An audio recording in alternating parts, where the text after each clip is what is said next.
Aujourd'hui, à l'occasion de la Journée mondiale de la lutte contre le sida, plongeons ensemble dans un sujet qui touche des millions de vies à travers le monde. Comprendre la différence entre VIH et sida, découvrir où en sont les traitements et surtout comment continuer à se protéger. C'est ce que nous allons explorer maintenant. Prêt ? Allons-y ! Le VIH, c'est le virus qui peut infecter notre corps. S'il n'est pas traité, il peut évoluer vers le sida, le stade le plus avancé de l'infection. Mais attention, tout le monde infecté par le VIH ne développe pas forcément le sida grâce au traitement. L'organisme n'est pas capable d'éliminer complètement le VIH. Cependant, quand quelqu'un a le VIH, il ne va pas être malade tout de suite, car le VIH met en général plusieurs années avant d'affaiblir sérieusement les défenses immunitaires.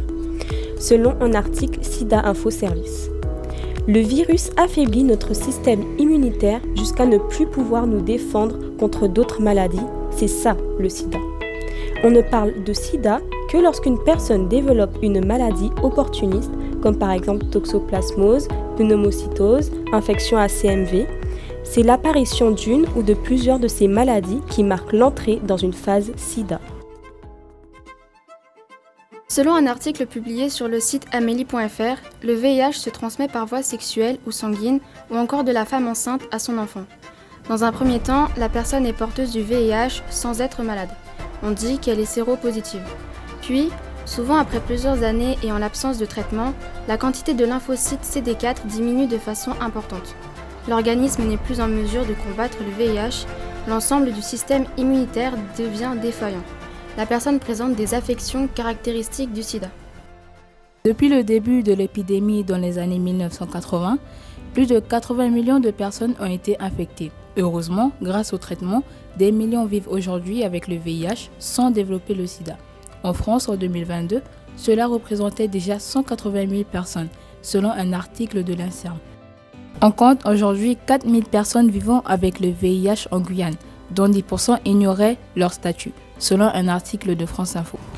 Selon un article de l'INSERM, à ce jour, si cette affection ne peut être guérie, elle peut être contrôlée efficacement par l'association de plusieurs traitements antirétroviraux.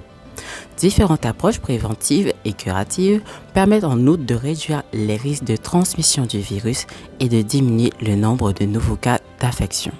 Les traitements antirétroviraux permettent aux personnes infectées de vivre longtemps et en bonne santé.